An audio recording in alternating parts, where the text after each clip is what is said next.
Hello everyone, welcome back to our channel Bioverse, the universe of biology। तो आज का हमारा टॉपिक है gene transfer techniques in animals. जैसे कि हमारे लास्ट लेक्चर में हमने देखा था कि हमारा आरडीएनए फुली प्रिपेयर्ड हो गया था और उसके सारे स्टेप्स को हमने समझा था। तो अब नेक्स्ट स्टेप है कि आप उसे होस्ट सेल में ट्रांसफ़र करिए, ठीक है। तो होस्ट सेल में ट्रांसफ़र करने के लिए बहुत सारी टेक्निक्स हैं। यहाँ पर हम एक एक करके उन सभी टेक्निक्स के बारे में डिस्कस करेंगे।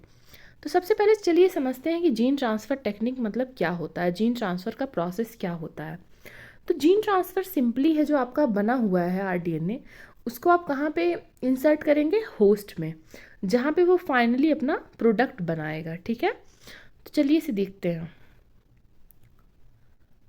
Gene transfer to animal cells has been carried out in many different cell types in culture, either to study gene function and regulation or to produce large amount of recombinant protein। तो देखिए यहाँ पर gene transfer का जो main motto है, जो main M है, वो क्या है। या तो आप जीन को स्टडी करने के लिए उसका इस्तेमाल कर सकते हैं, ठीक है, जीन फंक्शन को स्टडी करने के लिए उसका इस्तेमाल कर सकते हैं, और या फिर रेगुलेशन के लिए कर सकते हैं, या फिर लार्ज अमाउंट में आप रिकम्बिनेंट प्रोटीन जो है प्रोड्यूस करने के लिए कर सकते हैं, ठीक है। या तो आप स्टडी करिए, उससे रेगुलेशन की स्टडी करिए, और या तो आप जो है प्रोडक्ट हाई अमाउंट में बनाइए। तो अल्टीमेटली तो आपका जो है जीन ट्रांसफ़र का जो एम है ये है। Gene transfer in animal cells can be achieved essentially via two processes, ठीक है। दो तरह के प्रोसेसेस होते हैं यहाँ पर।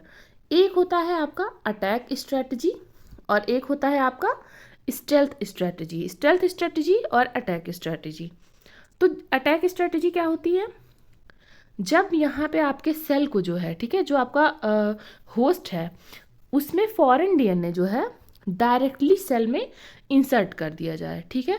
या फिर आप सेल को मैनिपुलेट करते हैं कि वो जो डीएनए है उसको डायरेक्ट अपने सराउंडिंग में से ले ले।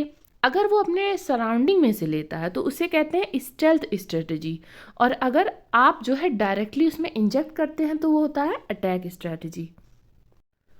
जैसे ये आपका होस्ट सेल है, ठीक है, आपने जो फॉरेन डीएनए है उसको लाके इसमें डायरेक्टली इंसर्ट कर दिया। इसमें इसका जो है कोई कंसेंट का रोल नहीं है, मतलब इसका इसमें कोई रोल नहीं है आपके होस्ट सेल का। ये सिंपली यहाँ पर बैठा हुआ है और आपने फॉरेन डीएनए को ईजिली लाके यहाँ पे इंसर्ट कर दिया। या फिर आप ये भी कह सकते हैं कि यहाँ पे आपने फॉरेन डीएनए से इस पर अटैक करवाया है, तो इसलिए इस स्ट्रेटजी को हम अटैक स्ट्रेटजी कहते हैं, ठीक है। और जब आप इस डीएनए मतलब इस होस्ट को जो है मैनिपुलेट करते हो कि ये खुद से ही जाकर डीएनए जो है अपने सराउंडिंग में, इसके सराउंडिंग में आप डीएनए डाल देते हैं, उसके बाद में इसमें ऐसा कुछ मैनिपुलेशन करते हैं आपके होस्ट सेल में कि ये खुद से जाके इस डीएनए को जो है अपने अंदर एंट्री दे। तो जब अगर ये खुद से एंट्री देगा तो वो हो जाएगा स्टेल्थ स्ट्रैटेजी। और जब आप इसके मर्जी के खिलाफ या फिर आप इसमें जब डायरेक्टली इंजेक्ट कर दोगे या डायरेक्टली अटैक करवाओगे अपने फॉरेन डीएनए से, तो उसे कहेंगे attack strategy. The physical methods are there for attack strategy, ठीक है। तो अटैक स्ट्रैटेजी में फिजिकल मेथड्स भी हैं, आप डीएनए को फोर्स कर सकते हैं सेल में, या फिर केमिकल मेथड्स भी हैं जिसकी मदद से आप इसको फोर्स कर सकते हैं। और जो है डीएनए होता है, ठीक है, अगर आप उसको डायरेक्टली सेल में इंसर्ट कर रहे हो, चाहे अटैक मेथड से या फिर स्टेल्थ मेथड से, तो उसे हम क्या कहते हैं, उसे हम कहते हैं ट्रांसफेक्शन, ठीक है, उसे क्या कहते हैं, ट्रांसफेक्शन। और अगर यही चीज़ आप वाया वायरस करिए, मतलब आप किसी वायरस की मदद लेकर जो है इस होस्ट में जो है आप अपना जो है फॉरेन डीएनए इंसर्ट करवाइए, तो इसे क्या कहेंगे, ट्रांसडक्शन, ठीक है। थोड़ा इस पे हम और चर्चा करते हैं, क्योंकि अक्सर इन तीनों शब्द में जो है ट्रांसफेक्शन, ट्रांसडक्शन एंड ट्रांसफॉर्मेशन, ये तीनों वर्ड्स में हमेशा हमें थोड़ा कन्फ्यूजन रहता है कि किस वर्ड का क्या मीनिंग है। तो हम इसे पहले क्लियर कर लेते हैं। तो सबसे पहले हम इन तीनों शब्दों को समझ लेते हैं कि इसका मीनिंग क्या होता है, जिससे आगे हमें दिक्कत ना हो, ठीक है। सबसे पहला वर्ड है transfection, transfer of non viral genetic material into eukaryotic cell. मतलब कोई भी यूकैरियोटिक सेल है, ठीक है, उसमें आप किसी जेनेटिक मटेरियल को इंसर्ट कर रहे हो या फिर ट्रांसफ़र कर रहे हो, लेकिन इस प्रोसेस में कोई भी वायरस जो है इन्वॉल्व नहीं है। No virus involve. तो इस मेथड को क्या कहेंगे हम? ट्रांसफेक्शन। ये जीन ट्रांसफ़र का मेथड है, non viral genetic material transfer, इसी को हम ट्रांसफेक्शन कहते हैं। ठीक है।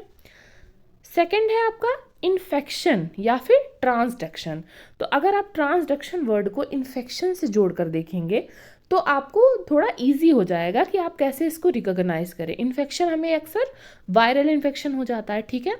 तो ट्रांसडक्शन में क्या होता है? वायरल जेनेटिक मटेरियल का ट्रांसफ़र होता है, किसमें? यूकैरियोटिक सेल में। ठीक है। जब वायरल जेनेटिक मटेरियल का ट्रांसफ़र होगा मतलब कि जो आपका फॉरेन डीएनए है उसको आप किस में जोड़ देंगे? आप वायरल जीनोम में जोड़ देंगे, ठीक। और इस वायरल जीनोम को इंसर्ट कर देंगे आप होस्ट सेल में। अब देखिए यहाँ पे एक क्वेश्चन आपके मन में उठ रहा होगा कि ये वायरस का हम इस्तेमाल क्यों कर रहे हैं।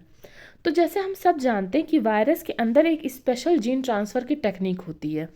जो बैक्टीरियोफाज होता है, देखिए वो कितने अच्छे तरीके से अपने जीनोम को जो है बैक्टीरिया में इंसर्ट करता है, ठीक है। मतलब इसमें पहले से ही टेक्निक है, इनबिल्ट टेक्निक है अपना जीनोम जो है दूसरे ऑर्गेनिज्म में इंसर्ट करने को। क्योंकि हम सब जानते हैं वायरस जो है वो एक ऑब्लिगेट पैरासाइट है, मतलब अगर उसको अपना रेप्लिकेशन करना है तो वो हमेशा होस्ट सेल के अंदर ही रेप्लिकेट कर सकता है, बाहर रेप्लिकेट कर नहीं सकता है, ठीक है। इसलिए नेचर ने इसे एक इनबिल्ट टेक्निक दी है जीन ट्रांसफ़र की, और हम इसी टेक्निक का जो है इसी उसकी एबिलिटी का इस्तेमाल कर लेते हैं, ठीक है। तो ये हो गया आपका ट्रांसडक्शन। अब बात आती है आपके ट्रांसफॉर्मेशन की। तो ट्रांसफॉर्मेशन क्या है? Transfer of genetic material into bacterial and plant cell. जब किसी बैक्टीरिया में आप कोई फॉरेन डीएनए डालते हो, ठीक है, उसकी वजह से बैक्टीरिया का क्या हो जाता है? ट्रांसफॉर्मेशन हो जाता है, मतलब चेंज आ जाता है उसमें, पहले से दूसरे स्टेट में वो चला जाता है, ठीक है। तो इसे ट्रांसफॉर्मेशन कहते हैं। तो ट्रांसफेक्शन क्या हो गया? Non viral genetic material transfer. Infection या ट्रांसडक्शन हो गया आपका वायरल जेनेटिक मटेरियल ट्रांसफ़र। और ट्रांसफॉर्मेशन आपका हो गया जब बैक्टीरियल सेल और प्लांट सेल में जेनेटिक मटेरियल का ट्रांसफ़र होता है, ठीक है। तो ये चीज़ें हो गई कि इन तीनों का मीनिंग क्या होता है। ये देखिए यहाँ पे हम डायग्राम की मदद से समझेंगे। ये देखिए यहाँ पर क्या हो रहा है, यहाँ पे आपने प्लाज्मिड को जो है बैक्टीरिया में इंसर्ट किया और इसकी वजह से बैक्टीरियल सेल का क्या हो गया? ट्रांसफॉर्मेशन हो गया। मतलब ये सेल अब पहले जैसे नहीं रहा, इसमें कुछ रिफॉर्म हो गया है, कुछ क्रांति आ गई है, कुछ बदलाव आ गया है, ठीक है। फिर देखते हैं ट्रांसडक्शन। ट्रांसडक्शन में क्या हो रहा है? ये देखिए वायरस की मदद से यहाँ पर एक जीनोम जो है सेल में ट्रांसफ़र हो गया, तो इसे क्या कहेंगे? ट्रांसडक्शन। और यहाँ पर देखिए ये कंजुगेशन है, ये तो अलग ही प्रोसेस है। और ये है आपका ट्रांसफेक्शन। तो ट्रांसफेक्शन में क्या हो रहा है? यहाँ पर कोई भी फिजिकल मेथड, जैसे इलेक्ट्रिकल शॉक जो है ये एक फिजिकल मेथड है, इसकी मदद से आप अपने होस्ट को जो है मैनिपुलेट कर रहे हैं कि आप अपने आसपास से जो ये फॉरेन डीएनए है उसको इंसर्ट करिए अपने अंदर, ठीक है। तो ये हमारा क्लियर हो गया। अब चलिए समझते हैं कि ट्रांसफेक्शन क्या होता है। The direct transfer of DNA into animal cell can be accomplished by a number of techniques, ठीक है, that either force the cell to take in DNA by breaching the cell membrane or natural ability of cell to internalize certain molecule in their environment। तो देखिए हम सब जानते हैं कि जो सेल होता है उसका जो मेम्ब्रेन होता है वो क्या होता है? वो सेमी परमेएबल होता है, ठीक है। और अगर उसके आसपास कोई जैसे कंपाउंड्स होते हैं, मॉलिक्यूल्स होते हैं, तो उसमें से कुछ मॉलिक्यूल्स को या कुछ चीज़ों को जो है हमारा जो मेम्ब्रेन होता है वो अपने अंदर इंटरनलाइज कर लेता है। हम सब ने जो है एंडोसाइटोसिस का नाम ज़रूर सुना होगा, ठीक है। तो इसी नेचुरल एबिलिटी ऑफ सेल को जो है हम लोग इसमें इस्तेमाल लाते हैं। अब होता क्या है कि आपको किसी भी तरह से, ठीक है, या तो इसमें इंजेक्ट करना है या तो इसको मैनिपुलेट करना है, बस किसी भी तरह से आपको ये जो फॉरेन डीएनए है इसको इस होस्ट के अंदर लेकर आना है। तो इसके लिए इसी मेथड को ट्रांसफेक्शन कहते हैं। और ट्रांसफेक्शन को करने के बहुत सारे तरीके हो सकते हैं। फिजिकल मेथड्स हैं, यहाँ पर केमिकल मेथड्स हैं। अब इसमें देखिए ट्रांसफेक्शन में भी कुछ टाइप होता है, जैसे कि अगर आपका डीएनए जो है, जैसे डीएनए आपने इंट्रोड्यूस कर दिया, अब डीएनए की बहुत सारे यहाँ पर फेट हो सकते हैं, मतलब डीएनए 2-3 तरीके से वहाँ पर प्रेजेंट हो सकता है। जैसे अगर डीएनए जो आपने इंट्रोड्यूस किया है वो तुरंत रेप्लिकेट कर रहा है, ठीक है, खुद में ही इंडिपेंडेंटली रेप्लिकेट कर रहा है और एक्सप्रेस भी हो रहा है, ठीक है, मतलब कि वो न्यूक्लियस में मेंटेन किया जा रहा है, लेकिन एक्स्ट्रा क्रोमोसोमल स्टेट में।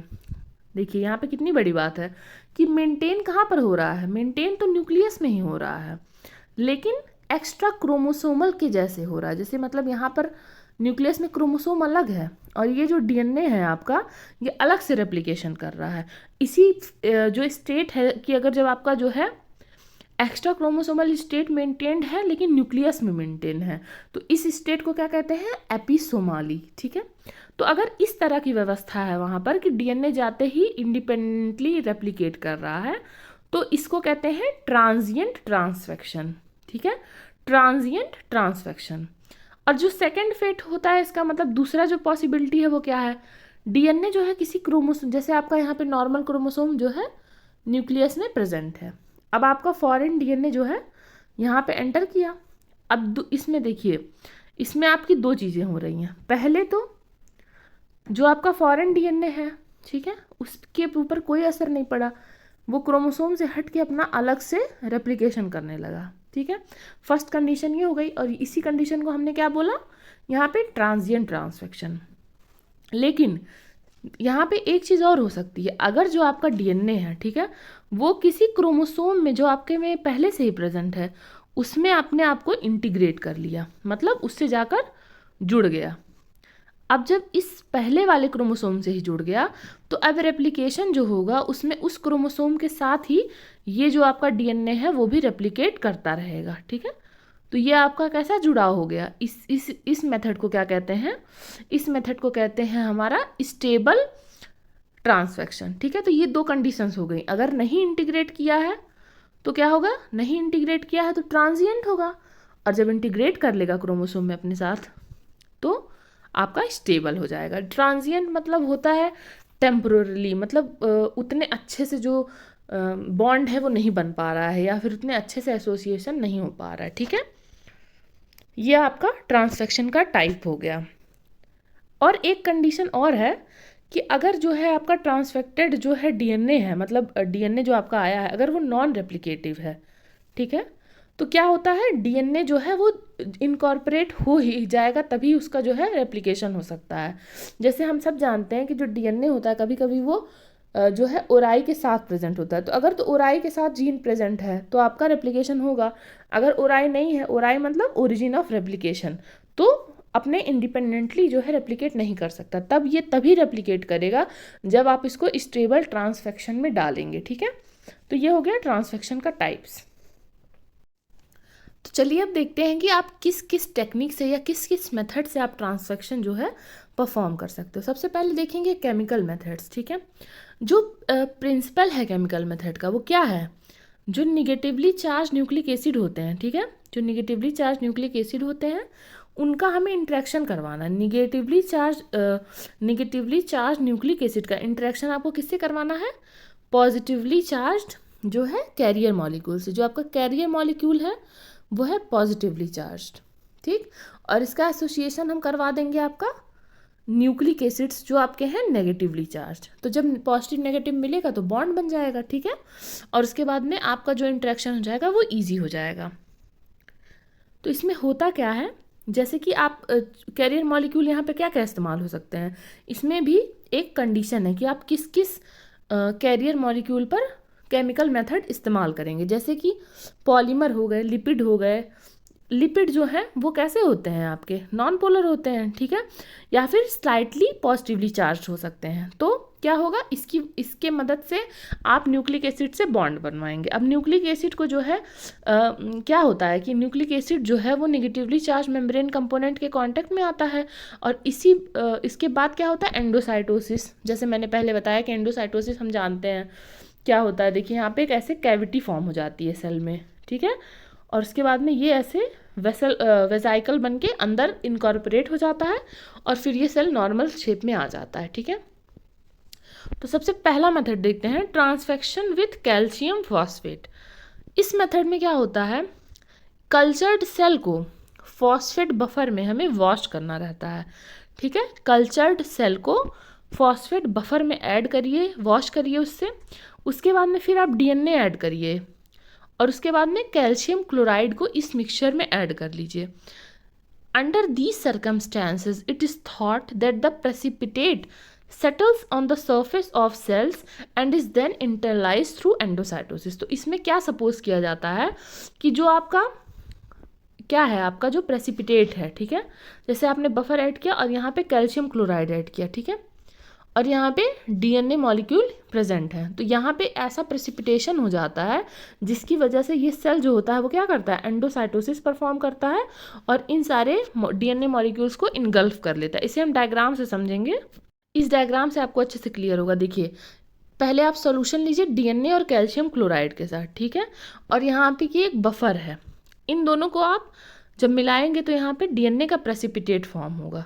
अब इस प्रेसिपिटेट को जब आप सेल में ऐड करेंगे तो ये कैल्शियम, देखिए यहाँ पे क्या हुआ, ये देखिए यहाँ पे डीएनए में जो कि नेगेटिवली चार्ज था, यहाँ पे कैल्शियम मॉलिक्यूल आकर ऐड हो गए हैं, ठीक है। अब ये जब कैल्शियम मॉलिक्यूल जो है यहाँ पे सेल के पास जाएंगे तो सेल उन्हें एंडोसाइटोसिस के द्वारा इनगल्फ कर लेगा और कैल्शियम के साथ साथ आपका जो डीएनए है वो भी एंट्री पा जाएगा, ठीक है ना। जैसे आप कभी किसी मान लीजिए पार्टी में जाते हैं, तो अगर आपके पास पास नहीं होता है, तो अगर आप किसी इन्फ्लुएंशियल पीपल के साथ जा रहे हैं जिन्होंने पार्टी ऑर्गेनाइज की है, वो चाहते हैं कि वहाँ पर आएँ, तो अगर आप भी उनके साथ हैं तो आपको भी एंट्री मिल जाती है। इसी तरीके से है कि ये डीएनए को तो एंट्री नहीं देता क्योंकि डीएनए फॉरेन है, लेकिन यहाँ पर कैल्शियम मॉलिक्यूल जो है, कैल्शियम मॉलिक्यूल हमें चाहिए, हमारे होस्ट सेल को चाहिए, इसलिए इसे इनगल्फ कर लेता है, मतलब अपने अंदर समाहित कर लेता है, और कैल्शियम के ही साथ साथ आपका फॉरेन डीएनए भी अंदर आ जाता है। तो ये फर्स्ट मेथड था केमिकल। अब सेकेंड मेथड है आपका ट्रांसफेक्शन विथ DEA डेक्स्ट्रान।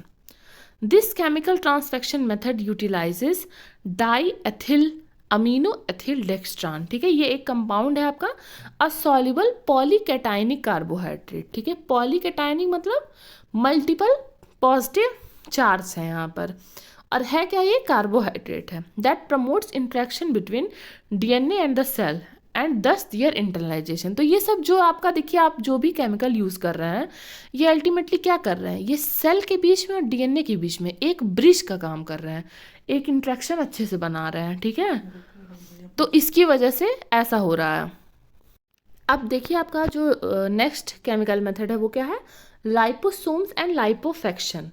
तो यहाँ पे लाइपोफेक्शन मतलब समझ लीजिए क्या हो रहा है, यहाँ पे लाइपोसोम और ट्रांसफेक्शन को मिलाकर क्या बनाया गया है, लाइपोफेक्शन वर्ड, जिससे आप क्लियर हो जाएं कि यहाँ पे ट्रांसफेक्शन किसकी मदद से हो रहा है, लाइपोसोम की मदद से, ठीक। लाइपोसोम क्या होते हैं, liposomes are vesicle that have an aqueous compartment enclosed by phospholipid bilayer. Liposome हम सब जानते हैं हमारे सेल का एक पार्ट है, हमारा एक सेल ऑर्गेनल है। तो लाइपोसोम क्या करते हैं, it can be used as a DNA delivery system either by entrapping the DNA inside the aqueous compartment और complexing them to the phospholipid bilayer. तो देखिए इसमें कुछ ज़्यादा नहीं है, लाइपोसोम के पास एक स्पेशल चीज़ होती है, वो है आपका जो है एक्वस कंपार्टमेंट पाया जाता है। तो इस एक्वस कंपार्टमेंट में डीएनए को इंट्रैप कर लेता है ये, और उसके बाद में सेल में एंटर कर जाता है, क्योंकि देखिए हमारा जो डीएनए का लेयर है वो भी लिपिड का बना हुआ है, बाइलेयर, सॉरी डीएनए का नहीं, हमारे सेल का जो बाइलेयर है वो भी लिपिड का बना है, और ये जब डीएनए जो है वो भी लिपिड वाले मतलब कंपार्टमेंट में वो हो जाएगा, मतलब वहाँ पे बाइंड हो जाएगा, तो ईजिली जो है डिलीवरी हो जाएगी। देखते हैं हम इसका डायग्राम और समझते हैं। ये देखिए यहाँ पर ये आपका एक लाइपोसोम है, ये देखिए, और यहाँ पे इसका कंपार्टमेंट है एक्वस कंपार्टमेंट। एक्वस कंपार्टमेंट मतलब क्या है समझ रहे हैं यहाँ पे आप, ये जो है पानी से बचने के लिए ये स्ट्रक्चर बनाया गया है। तो लाइपोसोमल कैरियर जो है यहाँ पर डीएनए को इसने अपने अंदर समाहित कर लिया, और उसके बाद में यहाँ पर जब ये मेम्ब्रेन में पहुँचेगा तो लिपिड से मिल के ये देखिए यहाँ पे लिपिड मिल गया इसमें, और डीएनए अंदर डिलीवर हो गया, ठीक है। तो ये लाइपोसोम के मेथड से यहाँ पर डीएनए का ट्रांसफ़र हो रहा है। तो ये आपका कुछ मेथड्स थे जिसकी मदद से आप जीन ट्रांसफ़र परफॉर्म कर सकते हो। अभी और भी मेथड्स हैं जिसमें हम थोड़े और केमिकल मेथड्स को डिस्कस करेंगे, फिर फिजिकल मेथड्स को डिस्कस करेंगे, और अल्टीमेटली ट्रांसडक्शन को समझेंगे। तो ये सब चीज़ें आपको अगले लेक्चर में मिलेंगी। चैनल पर सपोर्ट बनाए रखिए, वीडियोज़ को लाइक करिए और अपने डाउट्स को कमेंट डाउन करिए। आपको कोई भी PDF चाहिए तो आप टेलीग्राम चैनल पर अवेलेबल है, और आपको कोई भी 1-on-1 कन्वर्सेशन करनी है या किसी भी बारे में गाइडेंस चाहिए, अगर आपको चाहिए तो आप बिल्कुल हमें इंस्टाग्राम पर, फेसबुक पर, हर जगह फॉलो करिए, ठीक है। तब तक के लिए पढ़ते रहिए, बढ़ते रहिए। Thank you.